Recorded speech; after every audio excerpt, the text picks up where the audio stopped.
Buttonwood Park is important to the people of New Bedford because it provides a little bit of nature in the midst of all the concrete and noise and congestion of a city.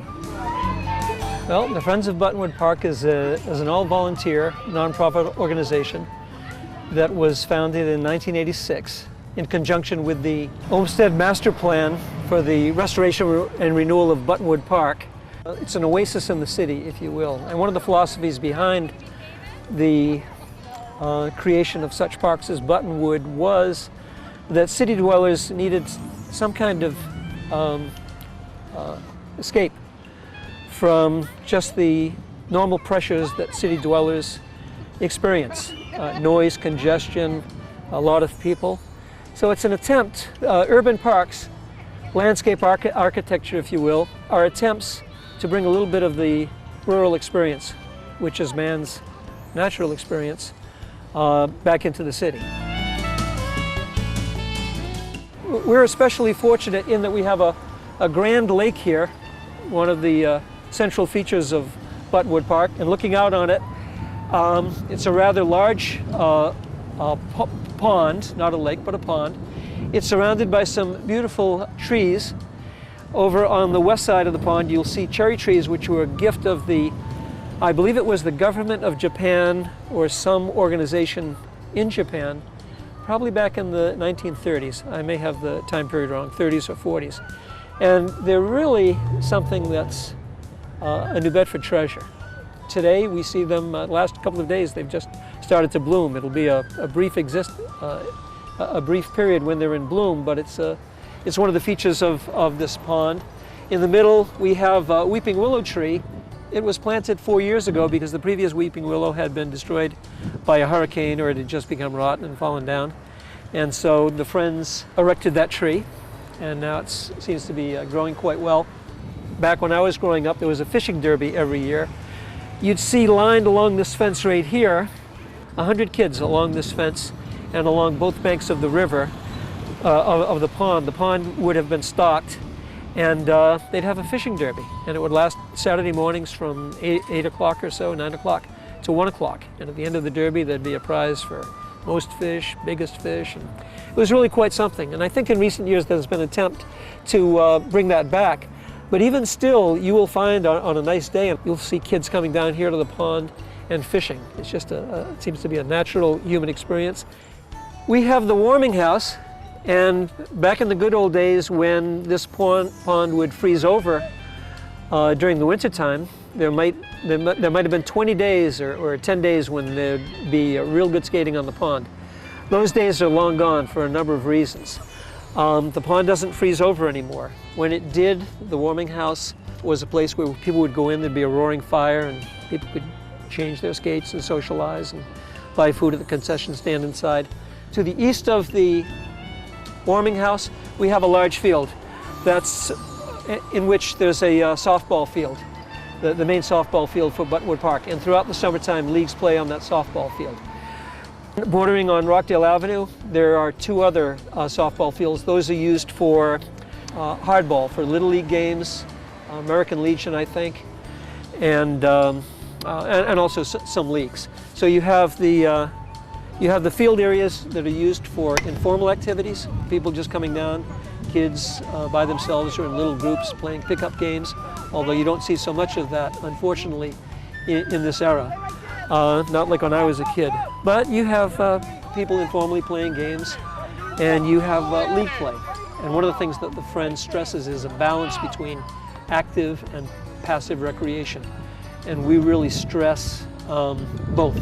We support both activities, and we try to achieve a balance between the two so that one doesn't overwhelm the other, as in the case of Brookline Park, where it seems that the active recreation has overwhelmed, where it dominates the passive recreation. And our philosophy is that if there's a balance, that's the best thing for the city. We have over here across the street the old greenhouse. Hard economic times means that that's temporarily closed, or the amount of activity going on there now is minimal. We hope that that'll be brought back to a fully functional and very active greenhouse. It's used not only to produce plants for the park, but also for other parts of the city. It's really a beautiful building, and in past years, the formal garden has been established on the other side, the east side of that greenhouse. We have the tennis courts, we have the basketball courts, where there's a lot of activity during the summer, a lot of active recreational activity. We have, of course, the zoo, which occupies about maybe a fifth of the land area of the park. Okay, right now we're at the Wishing Rock Playground, which was created last year. The Friends were supporters of this project. Over here we see the playground. This is one of the first days of spring. It's being heavily used. The Friends had created this predecessor playground 15 years ago. It was a community project. It was time to replace that playground, a playground organization other than the Friends, but whom the Friends was working with and financially contributed to establish this playground. The Friends performs the maintenance of the flower areas and the trees and shrubs, and we're adding new trees and shrubs to this area.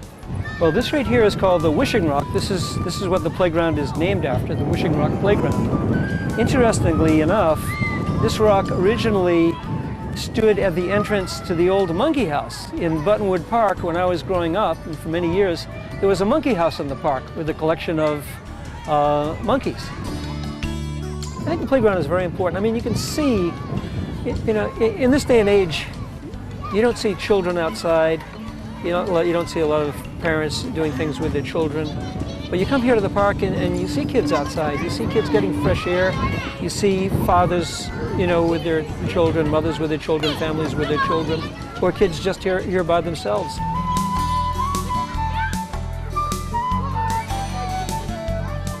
I think that's probably the major contribution or importance of this playground right here. Parks need playgrounds. This is one of the ball fields in the park. This is the softball diamond. It's heavily used by leagues in the summertime. People have a lot of fun here, but it's really in poor condition, like a lot of other things. If the city had the money, I'm sure they'd love to turn it into an A1 facility, but they don't. But maybe through volunteer efforts and fundraising, we can turn this field into, you know, what I'd call the field of dreams. I'm standing here at the edge of the Arboretum, and the Arboretum is a collection of special species of trees, some rather interesting and unusual trees. We have erected a sign over by the greenhouse which shows the layout and explains what all these trees are. Here on the west side of the Lala Library in Buttonwood Park, we have the reading garden, where the Friends took this lawn area and transformed it by putting in stone benches, these rock foundations, these slabs of, I don't know if it's granite or stone, these flat slabs and rocks to create the central area. All in all, it's a very pleasurable, peaceful area, sitting here quietly behind the library where people can just sit and relax, maybe come and take a book and read. This is just one of any number of little projects that is the result of volunteers working in the park. People, either by themselves or paying a visit with their families to a park, they need what the park provides, which is a little fresh air, a little quiet, a little opportunity just to play and have fun, maybe discover some interesting flora and fauna, maybe to do a little fishing.